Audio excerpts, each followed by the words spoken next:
اعوذ باللہ من الشیطان الرجیم بسم اللہ الرحمن الرحیم السلام علیکم ورحمۃ اللہ۔ پچھلے کئی رکوعوں سے بنی اسرائیل کے بارے میں پڑھتے آج آپ ان میں التفات محسوس کریں گے۔ التفات کا مطلب ہے رخ کا بدلنا، یعنی کہ اب جو بات ہے وہ اختتام کی طرف آ رہی ہے۔ ہم نے دیکھا تھا کہ سورہ بقرہ میں 9 رکوع ہیں جو مسلسل بنی اسرائیل پر بات کرتے ہیں، اور ان 9 رکوعوں کو تقریباً ہم پڑھ چکے ہیں، ابھی ہمارا تھوڑا حصہ ہی بچتا ہے۔ تو آج کے حصے میں آپ کو اللہ تعالیٰ کی سختی نظر آئے گی، اللہ تعالیٰ کا التفات یعنی کہ منہ موڑنا نظر آئے گا۔ اللہ تعالیٰ ان سے منہ موڑ دیں گے اور انہیں ان کے کرتوت پھر دوبارہ یاد کرائیں گے کہ تم کیسے ہو اور کس طرح کے ہو، کیونکہ یہ ہم سے پہلی امت مسلمہ ہے جنہیں رب اللہ تعالیٰ نے تمام جہانوں پر فضیلت عطا کی تھی۔ وہی فضیلت جو آج ہمیں یعنی آج کی امت مسلمہ حضرت محمد صلی اللہ علیہ وآلہ وسلم کو دی گئی تھی، لیکن شاید ہم نے بھی اس کی قدر نہیں کی، بالکل اسی طرح جس طرح بنی اسرائیل نے قدر نہیں کی تھی۔ ہم اب تک دیکھ چکے ہیں کہ کس طرح بنی اسرائیل نے اللہ تعالیٰ کی دی ہوئی آزادی، اللہ تعالیٰ کی دی ہوئی قوانین، اللہ تعالیٰ کی دی ہوئی شریعت، اللہ تعالیٰ کی دی ہوئی محبت کو پیچھے چھوڑ دیا اور اپنی منمانی اور اپنی مرضی کرنے لگے۔ آج پھر اللہ تعالیٰ ان سے بات کرتے ہیں اور کہتے ہیں وَلَمَّا جَاءَهُمْ كِتَابٌ مِّنْ عِندِ اللَّهِ، اور جب بھی وَلَمَّا اور جب جَاءَهُمْ آیا ان کے پاس کتابٌ کوئی کتاب من عند اللہ اللہ کی طرف سے مصدق لما معکم جو تصدیق کرنے والا ہے اس چیز کی جو ان کے ساتھ تھا، ان کے پاس تھا۔ وَقَانُوا اور وہ کہتے تھے من قبل اس سے پہلے یستفتحون علی الذین کفروا فتوے مانگا کرتے تھے یا فتح کی دعا کیا کرتے تھے ان لوگوں پر جنہوں نے کفر کیا ہے، یعنی کہ یہ بات ہو رہی ہے بنی اسرائیل کے اس رویے کی جس میں وہ جب بھی مشرکین عرب سے یا مدینہ کے لوگوں سے جب بھی وہ لڑتے تھے، جب مقابلہ نہیں کر پاتے تھے تو ان کے الفاظ اس کے سوا کچھ نہیں ہوتے تھے کہ جب ہمارا آخری نبی آ جائے گا تب ہم اس کے ساتھ مل کر تم سے لڑیں گے اور پھر تب تم ہمیں ہرا کے دکھانا یا تب تم جیت کر دکھانا۔ یعنی انہیں بھی اپنے آخری نبی کا شدت سے انتظار تھا، کیونکہ انہیں پتہ تھا کہ وہ وقت قریب ہے یا آنے والا ہے کہ آخری نبی کی آمد ہو جائے، کیونکہ انہوں نے یہ سب باتیں اپنی کتابوں میں پڑھی تھیں، وہ آسمانی کتابیں جو اللہ تعالیٰ نے انہیں دی تھیں، تو انہیں ہر بات بہت بخوبی اور واضح طرح سے پتہ تھی، اتنی واضح کہ ان کے الفاظ میں نبی کا ذکر ہمیشہ رہتا تھا۔ جو لوگ جن کے پاس آسمانی کتابیں نہیں تھی، کوئی غیب کا علم نہیں تھا، کوئی رسول، کوئی آخرت کو وہ نہیں مانتے تھے، وہ بھی لوگ آہستہ آہستہ رسول کو جان چکے تھے بنا دیکھے، صرف سن کے کہ رسول آنے والا ہے، آنے والا ہے، آنے والا ہے، آنے والا ہے، اور یہ اس لیے سنتے تھے کیونکہ یہ ہمیشہ رسول کے آنے کے بعد فتح کی دعائیں کیا کرتے تھے کہ جب رسول ہمارا آ جائے گا، ہمارا آخری نبی، تب تم ہم سے لڑ لینا، تب تم ہم سے لڑ نہیں سکو کہ ہمارے اندر اتنی طاقت اور مضبوطی آ جائے گی۔ لیکن پھر آپ کو پتہ ہے کہ جیسے ہی وہ آخری نبی یعنی کہ حضرت محمد صلی اللہ علیہ وآلہ وسلم آئے، وہ بھی وہ چیزیں لے کر مصدق لما معہم جو ان کے پاس تھیں، جو ان کے ساتھ تھیں، یعنی کہ وہی باتیں لے کر جو ان کی پہلی آسمانی کتابوں میں تھی، تو انہوں نے ان ظالموں نے اس کا کفر کیا۔ وہی بات اب اللہ تعالیٰ یہاں پر بتا رہے ہیں، نوٹ کرتے جائیں کہ اور جب ان کے پاس اللہ کی طرف سے ایک کتاب آئی جو اس کی تصدیق کرتی ہے جو ان کے پاس ہے، یعنی انہیں پہلے ہی پتا تھا، بس اس کی تصدیق کرتی تھی، حالانکہ وہ پہلے کافروں پر فتح کی دعا مانگا کرتے تھے، تو جب ان کے پاس وہ چیز آ گئی جس سے انہوں نے پہچان لیا تو اس کا انکار کر دیا، بس کافروں پر اللہ کی لعنت ہے۔ یہ بنی اسرائیل کے بارے میں بات کی جا رہی ہے اور انہیں اللہ تعالیٰ کہہ رہے ہیں کہ وَلَمَّا جَاءَهُمْ كِتَابٌ مِّنْ عِندِ اللَّهِ، جب بھی ان کے پاس اللہ کی طرف سے کتاب آئی مصدق لما معہم، جو تصدیق کرتی تھی جو ان کے پاس ہے، وَكَانُوا مِن قَبْلُ يَسْتَفْتِحُونَ عَلَى الَّذِينَ كَفَرُوا، جبکہ کتاب آنے سے پہلے وہ کافروں پر فتح کی دعائیں مانگا کرتے تھے۔ پھر کیا ہوا؟ فَلَمَّا، پھر جب جاءہم، آیا ان کے پاس، ما عرفو، جس کو انہوں نے پہچانا، انہوں نے آخری نبی کو پہچان بھی لیا۔ اور اس کا سب سے بڑا ثبوت ہمیں حضرت صفیہ کی زندگی سے ملتا ہے۔ حضرت صفیہ جو یہودی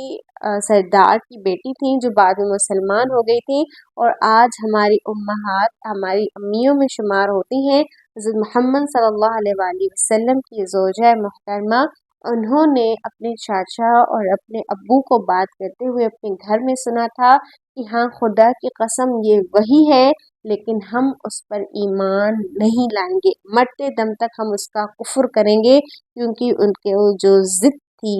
کہ وہ ہم میں سے کیوں نہیں آیا آخری نبی، اس ضد نے انہیں آخری نبی کو ماننے سے ہی انکار کرا دیا۔ تو انہوں نے کیا کیا؟ جاننے کے بعد کفروا بھی، اس کا کفر کیا۔ فَلَعْنَةُ اللَّهِ عَلَى الْكَافِرِينَ، تو ایسے کافرین پر پھر اللہ کی بھی لعنت ہے، جو جان بوجھ کر حق کو چھپاتے ہیں اور حق کی تصدیق نہیں کرتے جان لینے کے بعد۔ پھر اللہ تعالیٰ ان پر افسوس کر رہے ہیں اور ایسے لوگوں کے بارے میں کہہ رہے ہیں بئس ما اشتروا بہ انفسہم، کتنا تو برا ہے، کتنی تو بری چیز ہے جس کے بدلے میں انہوں نے اپنی جانوں کو بیچ دیا، یعنی جس کے بدلے میں انہوں نے اپنے نفس کو اہم رکھا، رسول کی نافرمانی کی، کتاب کی نافرمانی کی، اللہ کی نافرمانی کی، اور انہوں نے اپنے نفس کو ان تمام چیزوں سے آگے رکھا۔ جیسے کہ آپ صلی اللہ علیہ وآلہ وسلم نے فرمایا ہے کہ تم ہرگز مومن نہیں ہو سکتے، یا تم یہاں تک مومن نہیں ہو سکتے جب تک تم سب سے زیادہ مجھ سے محبت نہ کرو، اپنے تمام ساتھیوں، اپنے ابو، اپنے امی، اپنے بھائی سے زیادہ مجھ سے محبت نہ کرو، کیونکہ اللہ کے رسول نے جو ہمارے لیے کیا ہے وہ آج تک ہمارے لیے کوئی نہیں کر سکا، نہ ہمارے قیمتی عزیز قریبی رشتے کوئی بھی نہیں، کیونکہ اللہ کے رسول نے ہمیں مسلمان کیا، ہمیں راہ دکھائی۔ تو اگر ہم اپنے نفس کو اللہ کے رسول سے آگے کر دیں گے، اللہ کی کتاب کے آگے کر دیں گے، تو یہ بہت برا سودا ہوگا، بالکل اسی طرح جس طرح بنی اسرائیل نے کیا، اور ان پر اللہ تعالیٰ افسوس کر رہے ہیں کہ کتنی بری ہے وہ چیز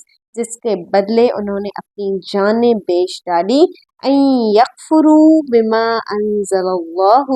کہ انہوں نے کفر کیا جو اللہ نے بھیجا تھا، جو اللہ نے نازل کیا، اس بات پر انہوں نے کفر کیا۔ وجہ کیا تھی؟ بغین، حسد کرتے ہوئے، بغین یعنی ان کے اندر جو حسد تھا کہ یہ آخری رسول ہماری نسل سے کیوں نہیں آئے ہیں، یہ عرب کے وہ لوگ جو پڑھنا لکھنا نہیں جانتے تھے، جنہیں کسی کتاب کا علم نہیں تھا، ان لوگوں میں سے آ گئے، یعنی انہوں نے اپنی اہمیت کو کم جانا،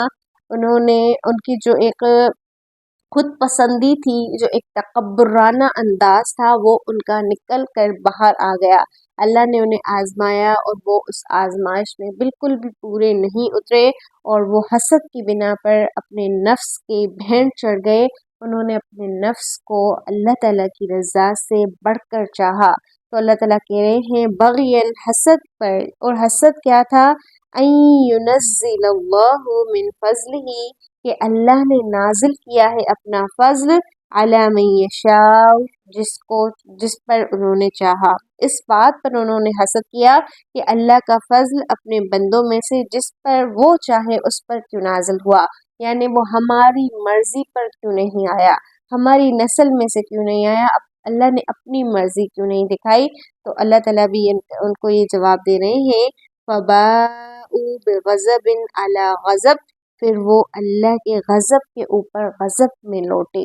یعنی انہوں نے بھی رسول کا انکار کر دیا، ان کے اندر آگ اور حسد تھی، تو اللہ تعالیٰ نے پھر ان پر ایسا ہی غضب نازل کیا۔ وَلِلْكَافِرِينَ عَذَابٌ مُّهِينٌ، اور ایسے کافرین کے لیے دردناک عذاب ہے۔ اب مکمل بات سمجھیں کتنی بری ہے وہ چیز جس کے بدلے انہوں نے اپنی جانیں بیچ ڈالی کہ وہ اللہ کے نازل کردہ کا انکار کرتے ہیں محض اس حسد کی بنا پر کہ اللہ اپنا فضل اپنے بندوں میں سے جس پر چاہتا ہے نازل کرتا ہے، بس وہ غضب پر غضب لے کر لوٹے اور کافروں کے لیے رسوا کرنے والا عذاب ہے۔ اللہ تعالی ہمیں ان لوگوں میں سے نہ بنائے جنہوں نے اللہ تعالیٰ کی رضا میں راضی رہنا نہیں سیکھا، یا جو اپنے نفس کو اللہ اور اس کے رسول سے آگے رکھتے ہیں۔ اس کے بعد اللہ تعالیٰ کہتے ہیں وَإِذَا قِيلَ لَهُمْ، اور جب ان لوگوں کو کہا جاتا ہے، وَإِذَا قِيلَ لَهُمْ، جب ان لوگوں کو کہا جاتا ہے۔ اب اللہ تعالیٰ ان سے ڈائریکٹ نہیں بات کرے کہ اے بنی اسرائیل جب تمہیں کہا جاتا ہے، جیسے اللہ تعالیٰ نے پہلے بات کی تھی یا بنی اسرائیل اذکروا، اے بنی اسرائیل یاد کرو، ٹھیک ہے۔ تو اب اللہ تعالیٰ ڈائریکٹ بات نہیں کر رہے، بلکہ وَإِذَا قِيلَ لَهُمْ، جب ایسے لوگوں سے کہا جاتا ہے آمنو، ایمان لاؤ، اس پر بما انزل اللہ، اس چیز پر جو اللہ نے نازل کیا ہے، قالو، تو کہتے ہیں نؤمن، ہم ایمان لائے، بما انزل علینا، اس پر جو ہم پر نازل ہوا ہے۔ ہم پر نازل ہوا کا کیا مطلب ہے؟ اس کا مطلب ہے حضرت موسیٰ علیہ السلام کے وقت کی توریت، زبور اور پھر انجیل، جو حضرت عیسیٰ علیہ السلام کے وقت تک ان کے پاس ہدایت آتی رہی، یعنی کہ جو ہمارے پاس، یعنی انہوں نے اپنے آپ کو الگ کر دیا اور آخری نبی اور اس کی امت کو الگ کر دیا کہ جو ہمارے پاس آیا ہے ہم اس پر ایمان لاتے ہیں، وَيَكْفُرُونَ بِمَا وَرَاءَهُ، اور جو اس کے بعد یا اس کے پیچھے آیا ہے ہم اس کا کفر کرتے ہیں، وَهُوَ الْحَقُّ، اللہ کہہ رہے ہیں جبکہ وہ حق ہے، یعنی جو بعد میں پیچھے وَرَاءَهُ اس کے بعد آیا جبکہ وہ حق ہے، مصدقا لما معہم، تصدیق کرنے والا ہے جو ان کے پاس ہے، ٹھیک ہے۔ ان آیات کو بہت توجہ سے دیکھیے گا، دوبارہ سن لیں اللہ تعالیٰ کیا کہہ رہے ہیں، اور جب ان سے کہا جاتا ہے اس پر ایمان لاؤ جو اللہ نے نازل کیا ہے، تو وہ کہتے ہیں ہم اس پر ایمان رکھتے ہیں جو ہم پر نازل کیا گیا، اور وہ اس کے سوا چیزوں کا انکار کرتے ہیں۔ یہ جو پوائنٹ ہے نا، یہاں پر آپ نے یہ والی پوائنٹ نوٹ کرنی ہے، وَيَكْفُرُونَ بِمَا وَرَاءَهُ، اور وہ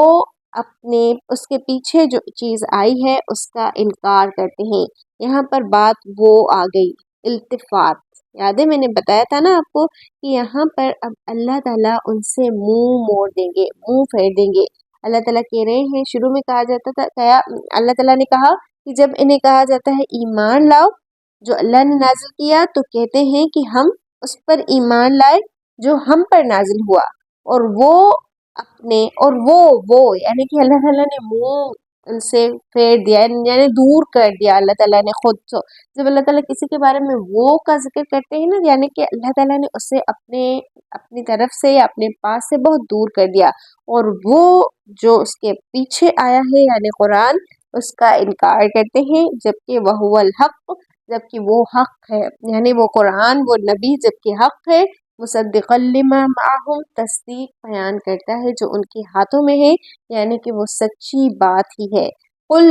اب آپ کہہ دیں اے نبی صلی اللہ علیہ وآلہ وسلم، یعنی اللہ تعالیٰ نے اب بالکل منہ موڑ دیا، اب وہ بھی نہیں، بلکہ نہ یہ نہ وہ، بس اب آپ ان سے کہہ دیں، میں نہیں بات کرتا اب اس سے۔ یہ بالکل ایسے ہی ہے جیسے ایک ابو، مثال کے طور پر بتا رہی ہوں، جیسے ایک ابو اپنے بیٹے کو بات کرتا ہے، بولتا رہتا ہے، پھر آخر میں جب ناراضگی شدید ہو جاتی ہے، یا جب دیکھنے کے قابل بھی نہیں سمجھتا، تو اس کو کہہ دو کہ یہاں سے چلا جائے، ٹھیک ہے۔ تو یعنی کہ بس اب مجھے بات نہیں کرنی، اب میں نے بات کرنے کا وقت ختم ہو گیا۔ تو اللہ تعالیٰ بھی حضرت محمد صلی اللہ علیہ وآلہ وسلم سے کہہ رہے ہیں قل، آپ کہہ دیں اگر ایسی بات ہے، یعنی کہ جو تم پر نازل ہوا ہے اس پر ایمان لاتے ہو، اگر واقعی ایسی بات ہے تو فَلِمَ تَقْتُلُونَ أَنْبِيَاءَ اللَّهِ، تم اللہ کے انبیاء کو کیوں قتل کرتے تھے؟ بڑا اڑ اڑ کر کہہ رہے ہو، بڑا سینہ تان کر کہہ رہے ہو کہ جو ہمارے پاس نازل ہوا ہے ہم اس کی بات مانیں گے، اس کو مانیں گے، باقیوں کو جو اس کے پیچھے آیا ہے یعنی قرآن اس کا ہم